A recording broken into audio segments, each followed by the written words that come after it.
Hi, Colleen. Hey Mel, good to see you. Good to see you too.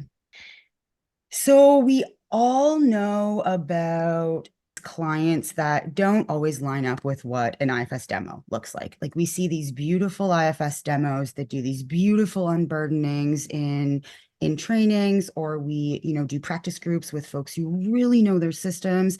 And then we leave the trainings, we get to our office, and everything seems messy.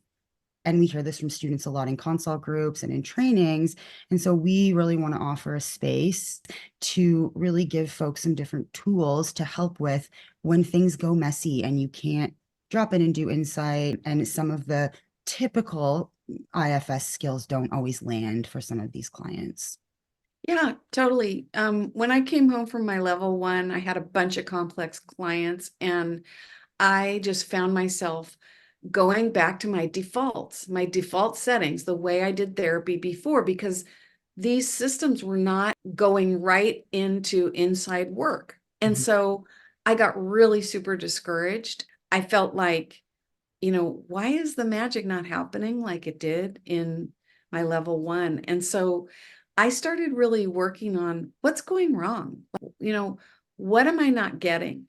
And so these trainings, the big overarching thing is how do we help clients with more polarized systems, more heavily burdened, more complex histories Mhm. to move into this work, still being true to the model, but I've added a few things.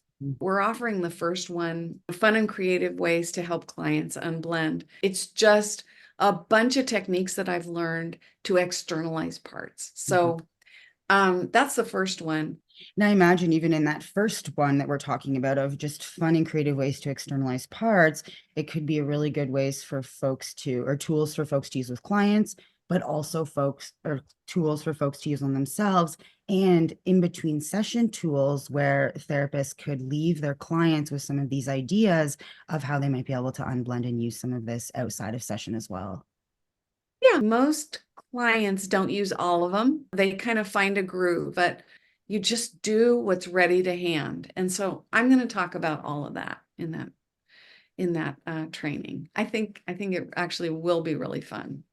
Yeah, and I think it would help with, different ways to be able to see your parts and understand your parts and like kind of scaffolding, but also really helpful ways to help folks unblend when we use some of these externalizing techniques too. Exactly. The parts especially that keep showing up, the protectors that keep showing up in therapy over and over and over again, and the client thinks that they are them.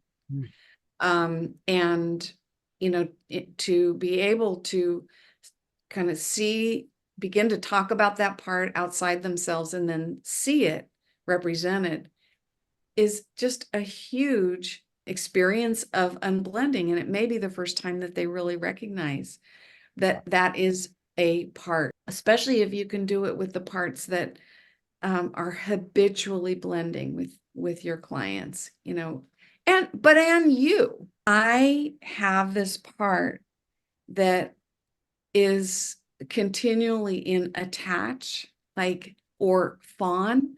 I mean, it just keeps coming back if I'm under a horrible amount of stress. Mhm.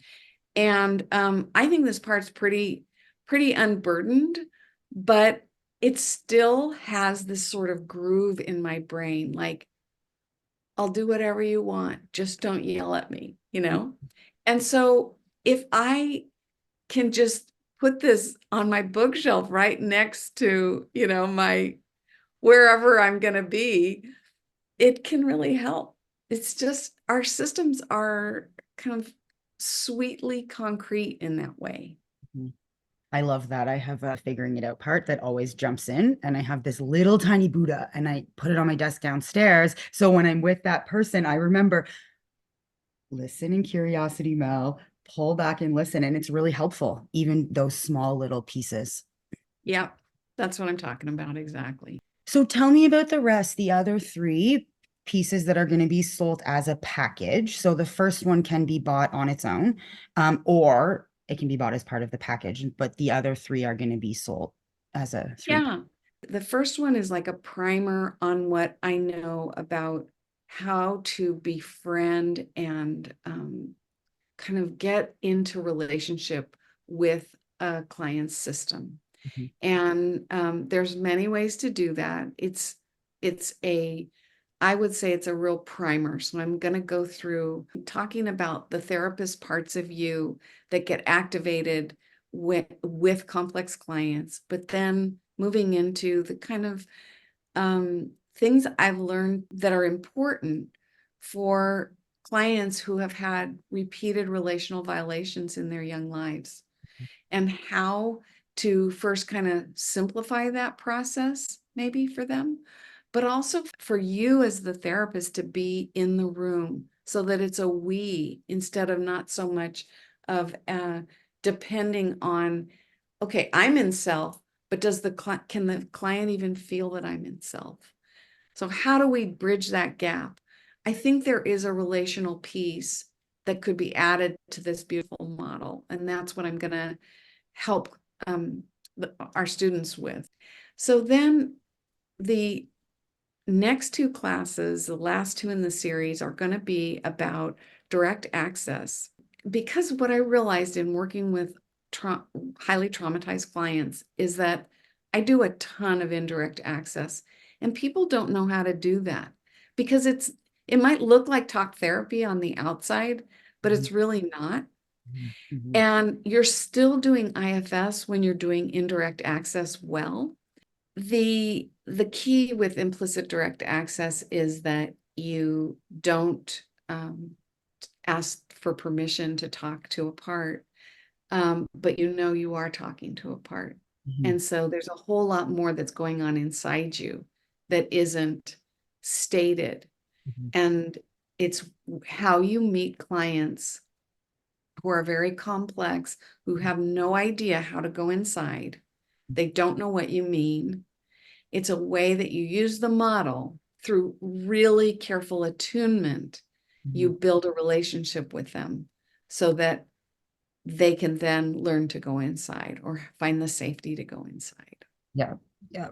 And I imagine too, you named this a little bit earlier, but there's probably so many different things to hold and to look for when you're using implicit direct access that aren't similar to talk therapy, right? The ways you're listening for parts, different parts that are coming in, and the way that you're attuning to the different parts, and the way that you're holding the container essentially for the client and their system. That's right. Yeah.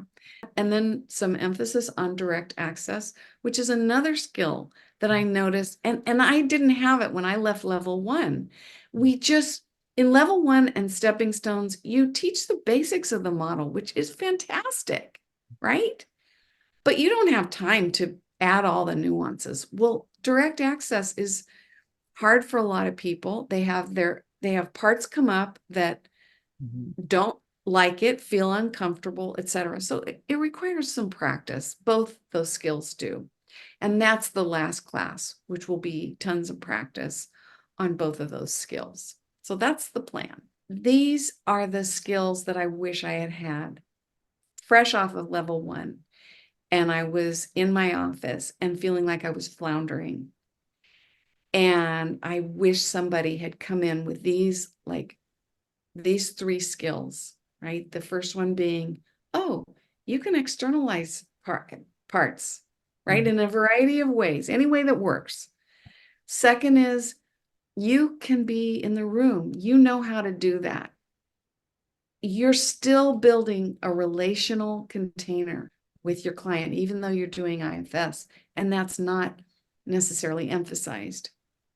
And then the third is implicit direct access is so powerful and so useful. And I didn't know how to do that. Plus, I had a lot of resistance to direct access. Mhm. Parts that inside me were like, this feels way weird.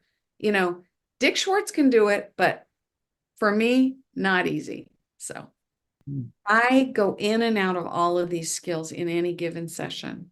So, I have those clients who come in and they just do an insight IFS session every single week, but I have other clients who just don't. They require these other Aikido skills of IFS. Mhm.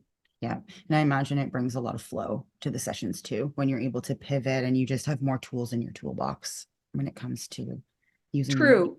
You know, at first you get them in your head, right? You learn them in your head, your thinking parts.